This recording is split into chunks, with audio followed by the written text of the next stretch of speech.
Mga bossing, magandang araw po sa inyong lahat. Welcome back ulit sa ating channel. Sa bidyong ito, sa naghahanap po ng bunsoy na owner type Jeep, meron po tayo ditong ulit. Itong unit na to mga bossing is pabenta lang sa atin. And kung gusto nyong malaman yung presyo at yung buong detalye, panoorin nyo po hanggang dulo mga boss.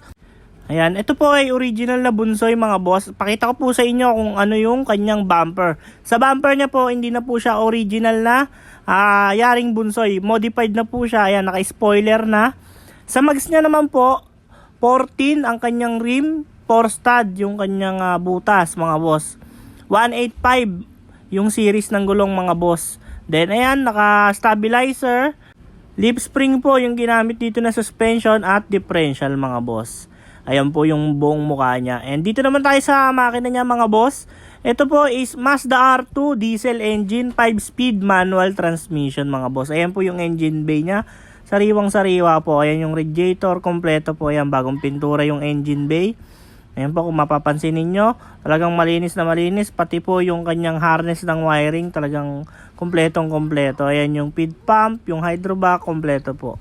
Yung radiator, bagong pintura rin po mga boss. Talagang malinis na malinis siya tignan. Ayan, kung makikita ninyo, ayan yung air cleaner niya. Simple lang, ayan po yung original na air cleaner ng Mazda mga boss. And lipat naman tayo dito sa harap mga boss. Ayan, may visor siya. Ayan po, naka double wiper. And meron din po siyang cover ng side mirror. Sa running board niya mga boss, simple lang din, plain. Then meron siyang mudguard na kulay white. And punta naman tayo sa loob mga boss. Ayan po, kung makikita ninyo, ayan yung kanyang cover ng pinto.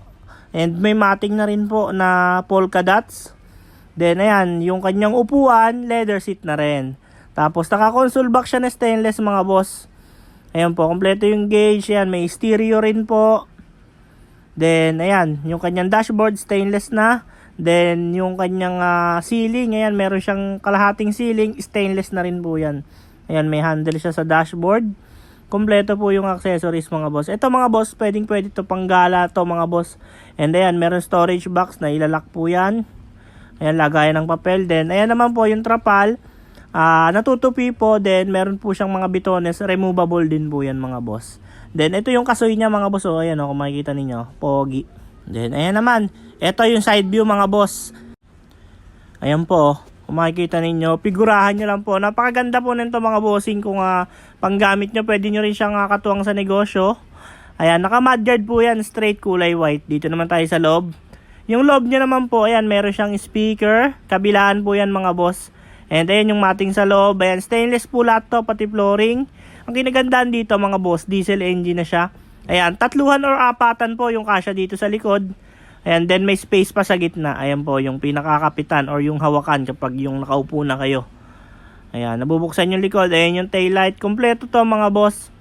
Ayan, ganito naman yung side view sa kabila mga boss kapag nakababa yung trapal. Kasi yung kabila, tinupi natin para makita ng buong buo mga boss. Bali, ayan, pupunta tayo sa driver side mga boss.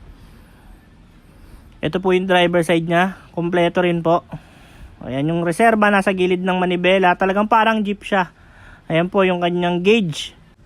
Converted po siya sa panel gauge. Gumagana po yan lahat mga boss. Ayan, then ito naman yung kanyang side view sa driver side. Ayan, napakaganda nitong unit na to mga boss. Bihirang bihira lang yung may ganitong unit. And pakita ko din pala sa inyo yung bubong. And yung antena na yan mga boss, sa radyo yan. Ayan yung bubong nya. Trapal lang din po yung bubong. And ito, ayan, natutupi nga yan mga boss, katulad dun sa kabilang side. And ito naman yung lagayan ng krudo dyan sa side na yan. Then pakita ko sa inyo yung under chassis. Ayan po yung under chassis niya mga boss. Oh. Ayan, bagong pintura po yan mga boss, alikabok lang. Pero kung kukunin nyo to, pwede naman din po ipa-retouch para syempre sariwang sariwa bago dumating sa inyo yung unit. Ayan po mga boss. And ayan yung kanyang corner mga boss. Oh. Pinaliit lang. Kung ano po yung nakikita nyo sa normal na jeep, ayun din po yung kinabit dito mga boss. Then ayan na po yung kanyang side view sa driver side. Talagang poging-pogi. Lalong-lalo na to mga boss kung nasa ibang lugar kayo. Napaka-unique ng jeep or bunsoy na ito mga boss. And sa magtatanong naman ng presyo mga boss, Ang presyo po nito is 350,000, negotiable pa po upon viewing. Ang kasama po nun, rehistro, pwede po i-transfer sa pangalan nyo, pwede rin po i-deliver sa lugar ninyo. Ayan po. Ulitin ko, 350,000, negotiable pa po siya upon viewing. Diesel engine, Mazda R2, 5-speed manual transmission. And dito naman tayo mga bossing sa kabila. Etong unit na to mga boss, limited edition lang din. Yung mga gantong unit mga boss na pang negosyo, bihira lang po ang nag-a-assemble. Ito, katulad nito, isang single cab mga boss. 2-seater siya, the rest sa likod, kargahan ng mga boss. Ito po.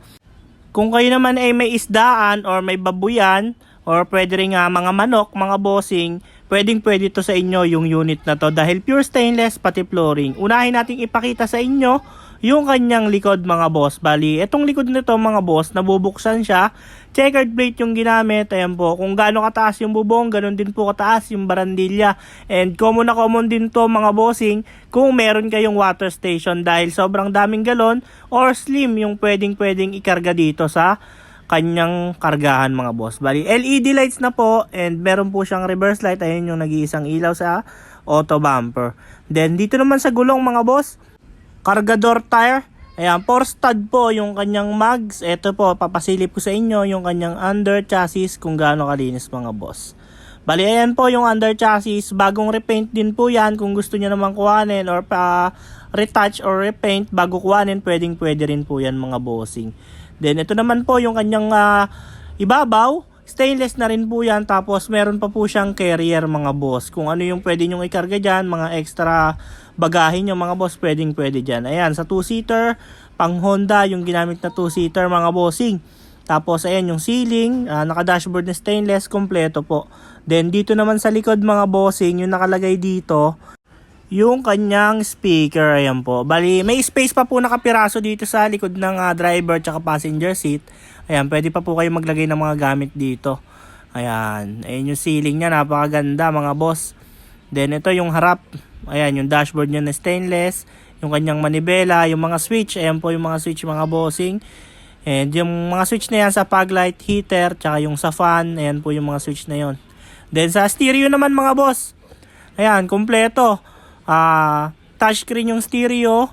Ayan po yung handbrake, naka-console box, and storage box, kompleto rin po. Sa gauge, kompleto rin po mga bossing. Yung mga primary gauge, yung temperature, oil, tsaka ampere gauge mga bossing. Tapos, dito naman sa fender, ayan o, merong fire extinguisher or mini fire extinguisher mga boss.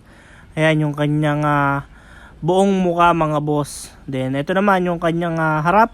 Sa ginamit na suspension mga bossing, ayan, dibungo po na differential, tapos lip spring or molye yung ginamit na suspension. Then sa bumper naman, spoiler, simple lang din. Ayan po, wala po siyang arte-arte dahil yung kanyang concept mga bossing is clean look. Ayan po. Then dito naman din sa kabilang side, sa passenger side, nakalagay yung fog lamp sa windshield. Then meron po siyang antena. Ayan po yung view sa ibabaw mga bossing. Then dito naman tayo sa makina mga boss. Ito, maganda rin yung makina nito mga boss. Talagang pambundukan rin or pang malayuan din na biyahe. Pwede. Ito po. Ang makina po nito mga bossing is Isuzu C240 5-speed manual transmission mga boss. Bali, ayan po yung kanyang radiator. Yung fan para sa radiator. Yung shroud stainless na rin. Bago yung battery. Ayan, bagong pintura yung engine bay mga bossing. Talagang makikita nyo, napakalinis ng makina mga boss. Dahil yung may-ari nito, kaibigan din po natin at talaga namang isa rin sa napakapulido at maselan din sa unit mga boss pagdating sa Honor type Jeep. Ayan, bago rin po yung wiring nito mga bossing. Talagang bago niya i-display, kinukumpleto niya po lahat mga boss ng dapat ayusin sa sasakyan na to mga bossing. Ayan po, ulitin ko yung makina niya. C240 Isuzu 5-speed manual transmission. Ayan. Sa manibela pala mga bossing, manual lang po pero sobrang lambot mga boss, ibira. Bali, ayan. Sa magtatanong ng presyo mga bossing, yung presyo po nito is 400,000. Negotiable pa po siya upon viewing. Ayan. Pwede rin po siya i-transfer sa pangalan ninyo. Pwede rin natin i-deliver sa lugar ninyo. And ayan mga bossing, ulitin ko, 400,000, negotiable pa po upon viewing. Sa mga interesado mga boss, tawag lang kayo sa number na nasa screen. And kung gusto nyo kaming makontak ng mabilisan, Ipipin ko po dito yung Facebook page namin para madali nyo kaming makontak at makausap. Bali yun lamang po mga bossing, bago nyo lisanin yung video ito, huwag nyo kalimutang i-click ang subscribe button at i-on ang notification bell para lagi kayong updated sa mga video na ilalabas namin tungkol sa Honor Type Jeep. Yun lamang po, maraming salamat, see you sa next video.